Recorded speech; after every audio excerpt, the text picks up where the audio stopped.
Have you ever tried painting? I don't mean painting like a house or a piece of furniture, but painting on a canvas. One of the hardest things to do is to stare at a blank canvas and figure out what to do from there. And I think the Acrobat team, when they built Acrobat, understood that. So when they upgraded it and created Acrobat 8, they built in this Getting Started window, which is actually very handy. What it does is it groups the functionality of Acrobat into these 8 groupings that allow you to kind of think about what you might want to do and then get started doing it.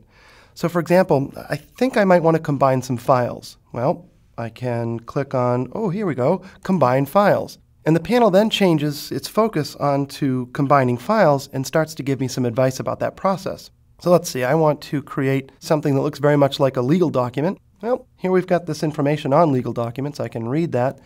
And once I'm convinced, and I'm certainly convinced now that that's what I want to do, then I'll go ahead and click on Combine Files. What Acrobat's doing is it's actually walking me into the application, and instead of giving me a blank canvas, it's much more like a paint by numbers experience where I can add files, add folders to the mix, even add files that are already open, and use the Combine Files functionality to go ahead and build myself a legal document. It's a very nice way for you to start getting used to the product and maybe even thinking about it in terms that you might not have thought of it before. A lot of people consider Acrobat to be a tool for creating PDF files, and they don't ever use some of this other wonderful functionality. So I'm going to go ahead and hit cancel, and I'll return to the home.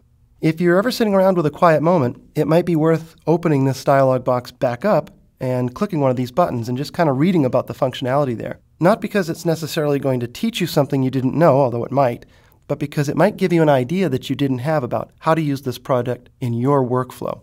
Now, once you get to the point where, hey, I'm over this panel's so last week, I know how to use Acrobat, you can dispense with it by clicking here, and this will just make it so that the next time you launch Acrobat, it won't show.